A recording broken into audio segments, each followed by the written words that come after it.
wamen kita bikin ulah. Ulah. Ulah apa coba?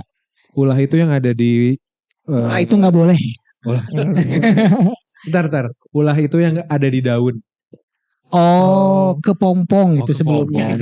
Gua kira badak bercula dua. Oh, itu gajah itu. Udah mulai gak nyambung. Oke.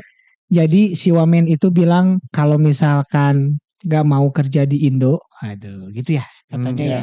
Kabur aja dulu. Kok bisa ya ngomong gitu? Kabur aja dulu tuh bukan dari wamen kali, dari masyarakat. Oh, dari masyarakat. Emang sengaja. Kamu pengen dikoreksi banget kayaknya Iya, orangnya. emang tipe-tipe dikoreksi. Nah, jadi gimana maksudnya? Nah, itu tuh gimana ceritanya? Cuma dengar-dengar selintingan doang sih. Nah, jadi kalau yang gue pahami sebenarnya kabur aja dulu tuh kan hashtag yang ada di netizen ya, di warganet gitu. Ya karena dalam tanda kutip kecewa sama pemerintah yang kayak nggak punya jalan keluar itu, kayak nggak punya solusi. Padahal ada Deriansa kasih solusi.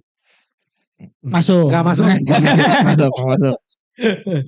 Iya gitu jadinya. Terus si wamennya itu, wamen nakernya itu dia bilang ya kalau mau kabur aja katanya itu. Terus nggak usah pulang katanya. Kan kita cinta tanah air ya, cinta tanah air nggak sih? Cinta sih kalau gue mah. Tergantung. Ini mirip sama tanda tangan Donald Trump yang nggak mau dapat lagi apa namanya, nggak mau ngasih lagi suaka apa? Untuk apa? Buat warga yang masuk imigran. Buat imigran. Iya. Dia nggak mau nerima lagi imigran dari luar sebagai jadi warga negara Amerika. Betul. Ini mirip-mirip kayak gitu, disuruh pergi gitu ya. Nah, berarti kan kalau ini mah berbagi pendapat aja ya. Yeah. Jadi kayaknya kalau misalnya memang kayak gitu, terus kita berbondong-bondong segala macam, berarti Indonesia hanya akan semakin dikuasai oleh segelintir orang aja. Emang kenapa kalau gitu? Ya kan ada di undang-undang kita yang berapa sih, pasal 30 atau pasal 33 gitu. Sumber daya kekayaan dikelola oleh rakyat Indonesia. Oleh negara. Ya berarti kalau dengan kayak gitu ya hanya akan dikuasai oleh beberapa orang aja dong. Tapi kan memang orang kita banyak kerja di luar. Iya benar. Emang benar. Sekarang mah banyak malah jadi pemain bola aja yang timnas Indonesia rata-rata kan klubnya udah di luar negeri. Iya makanya sebenarnya itu mah nggak salah kayaknya. Mau keluar kayak mau ke dalam kayak ya nggak apa-apa, yang penting masing-masing aja nggak sih? Tapi kan nggak boleh pulang gitu loh katanya. Kan berarti kan yang kabur aja dulu tuh yang awalnya sekarang masih ada di Indonesia, terus kita cari kerjaan di luar negeri. Nanti kalau Indonesia udah baik-baik aja, terus pulang lagi. Nah sama si Wamen dibilangnya jangan pulang lagi. Ini kayak kasus tahun 60-an ya. Oh gitu ya? Iya. Gue belum hidup 60-an. Memang Bapak udah hidup 60-an kan belum juga. Gimana tuh? Pas zaman Pak Soekarno banyak yang keluar kan. Keluar negeri. Nggak boleh balik lagi. Habibie itu nggak sih? Gara-gara apa? Yang kuliah di sana kan nggak boleh balik lagi ke Indonesia. Oh nggak boleh sama pemerintah Indonesia. Supaya dia mendapatkan ilmu gitu, maksudnya atau apa? Politik waktu itu yang ke Uni Soviet ya kalau tidak salah. Gue sih malah mikirnya tuh kayak India.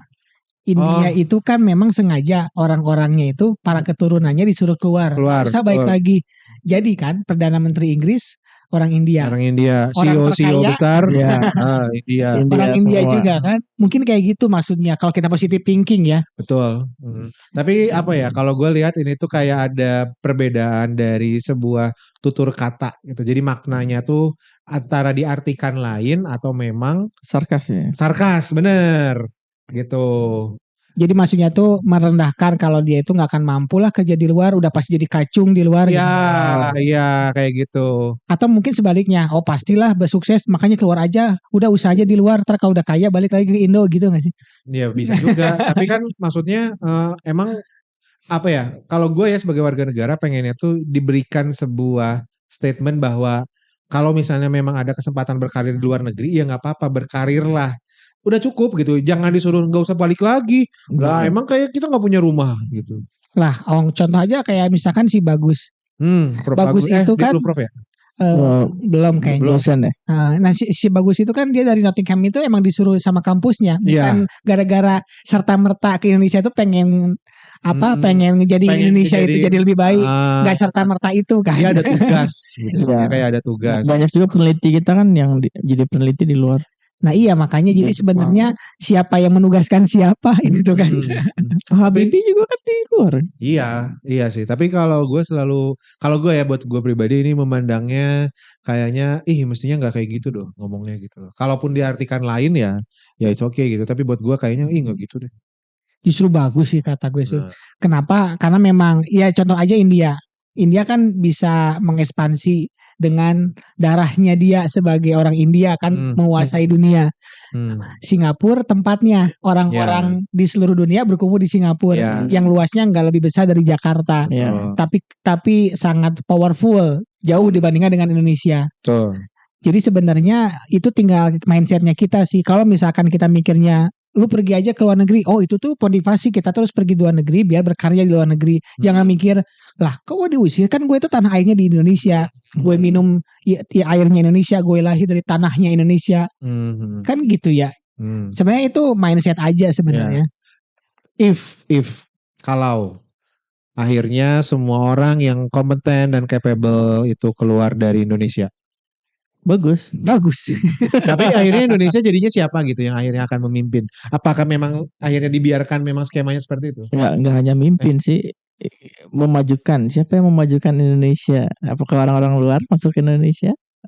Oh, orang-orang luar. Oh, berarti kayak ini dong, kayak urbanisasi dong jadinya. Iya. Bukan urbanisasi, pertukaran. Transmigrasi. Transmigrasi ya. Pertukaran ya. Jadi warga negara luar masuk ke Indonesia, kita yang aslinya keluar. Tapi memang ada nggak sih sejarah yang membuktikan bahwa ketika ada satu bangsa keluar digantikan dengan bangsa yang lain, tanah airnya tetap merdeka, tidak dikuasai oleh orang asing dalam tanda kutip? Sebenarnya dari zaman dulu udah seperti ini kan. Banyak orang-orang kita yang keluar jadi warga negara di luar, orang luar ke kita jadi warga negara kita. Iya. Ya dari Chinese kan banyak yang ke kita. Terus dari kita Jawa banyak yang ke Suriname, ke Afrika kan. Betul. Itu kan pas zamannya penjajahan ya. Iya. Yang dikirim-kirim gitu. Pertukaran warga negara itu udah hal yang biasa. Sebenarnya. Jadi jangan takut sebenarnya kan. Ketika negara Indonesia pun diganti misalkan jadi negara Suriname Indonesia misalkan namanya tuh ya nggak apa-apa juga. Jadi surname tuh Indonesia gitu ya, Suriname. Jadi sebenarnya apalah arti sebuah nama gitu kan ya. Nama kan dibuat. Iya. Nama dibuat. Jadi jangan terlalu ini kayaknya ya. Tapi itu separatis gak sih maksudnya? Ya, tapi kan karena kita masih punya kebebasan untuk berekspresi dan berpendapat ya. Kita lihat dari sejarah ya kan. Kita kajiannya kan dari sejarah seperti itu. Yang buat Indonesia juga kan sebenarnya orang luar ya. Orang ya, luar. Ada orang Arab. Iya. Yang disatukan pada saat berdagang gitu ya. Iya. Kan Indonesia itu Samudra kan Pasai. Nggak murni orang Indonesia. Jadi sebenarnya kalau misalnya kayak gitu bisa jadi potensinya adalah seluruh dunia ini tidak ada penduduk asli dong. Iya, betul. Nggak ada penduduk asli yang benar-benar asli kan. Tapi manusia itu penduduk aslinya bumi. Penduduk asli bumi. Tapi tidak terikat sama waktu negara. Tidak terikat dengan tempat. Kalau gue misalkan lahirnya di Bandung berarti harus jadi orang Bandung, gak gitu kan. Kan bisa juga pindah. Kita bisa ke Turki, bisa kita ke Irak gitu kan. Boleh aja kan. Tapi kenapa akhirnya selama kita masih di bumi maksud gue. Iya, tapi kenapa akhirnya kita harus tetap mempertahankan dan juga memiliki pemahaman mengenai suku masing-masing? Sebenarnya dengan seperti itu, kalau misalnya kita punya pemikiran seperti itu, tidak akan ada yang namanya perang suku dan perang saudara. Itu kayaknya terlalu fanatis. Kejauhan gak sih? Terlalu fanatis terhadap karena kita tuh seringnya bareng dengan yang itu, jadi kita tuh harus mempertahankan itu sebagai kelompok. Nah, ketika kelompok itu terbentuk, muncullah ego-ego kepentingan masing-masing. Ya, ego kelompok itu dibenturkan dengan ego kelompok yang lain. Itu kajian sosiologinya kayak gitu. Ini udah mulai berat ya. Udah mulai berat ya. Berarti sebenarnya nggak nyambung nih kalau disatuin nama Persib dan Persija, kayaknya nggak nyambung ya. Bisa aja. Kan itu fanatisme golongan, fanatisme buta kan. Fanatisme kelompok. Iya, kan kemarin kan lagi rame kan sebenarnya yang tiba-tiba digebukin yang katanya dia tunawicara, bapak-bapak pakai baju Persib di KRL kan digebukin tuh. Ngapain harus sampai kayak gitu ya gitu sebenarnya. Secinta itu mungkin. Secinta itu. Nah, yang uniknya manusia tuh itu. Uniknya manusia tuh dia sisi fanatisnya tuh bisa sangat tinggi. Tinggal digiring dari kecilnya kan kemana nih. Makanya sisi nilai-nilai nasionalisme itu sebenarnya bukan dipaksakan tapi diciptakan. Nah, berarti nasionalisme kita pun terhadap Indonesia sebenarnya diciptakan. Harusnya diciptakan. Tapi apa maksudnya Ibu Pertiwi? Ibu Pertiwi itu bumi.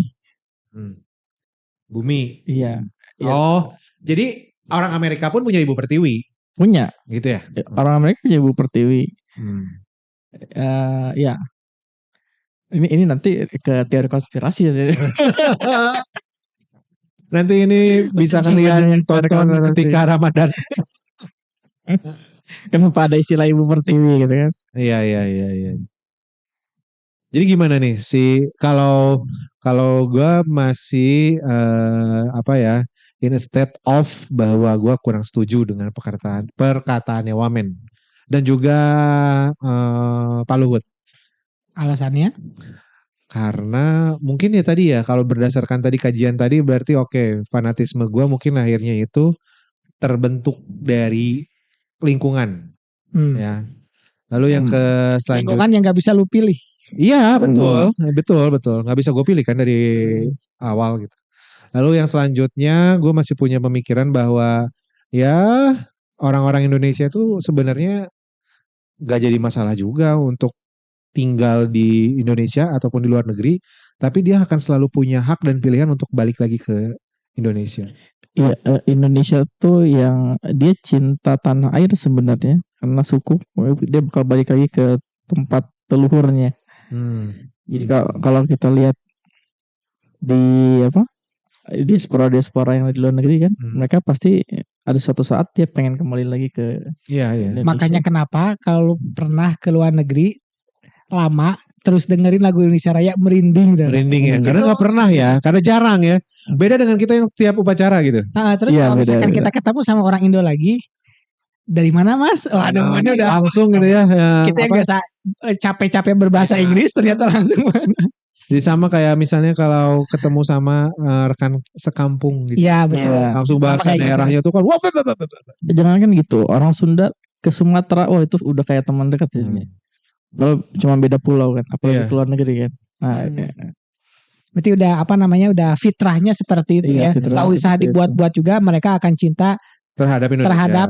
Tanah airnya dia gitu kan. Iya. Jadi balik lagi. Iya bakal balik lagi. Jadi sebenarnya benar juga tuh kata Wamen, udah pergi aja, nanti juga balik lagi kok gitu. Tapi dalam bentuknya jadi siapa? WNI kah? Jadi WNA kah? Terserah, tapi kan balik lagi. Yang akhirnya kan memberikan dampak manfaat ke negara Indonesia. Sebagai apa? Terserah. Mau sebagai WNI, sebagai WNA, sebagai warga negara asing, terserah gitu. Yang penting kan Indonesianya kan. Ya, jadi kita tuh memperluas kemungkinan besar pemain bola diaspora yang ada. Oke, ada yang mau dibahas lagi nggak? Itu aja dulu ya. Itu aja dulu ya. Berarti nanti kita ketemu sama pembahasan yang lainnya. Kayaknya kita bakal terus ngikutin tren dari pembahasan-pembahasan yang ada di Indonesia. Terlepas dari apapun itu ya. Dan ini memang benar dari pemikiran kita aja gitu. Jadi nggak ada yang kita skrip, nggak ada yang kita atur punya roles-nya kayak gimana. Akhirnya yang penting mengalir. Udah.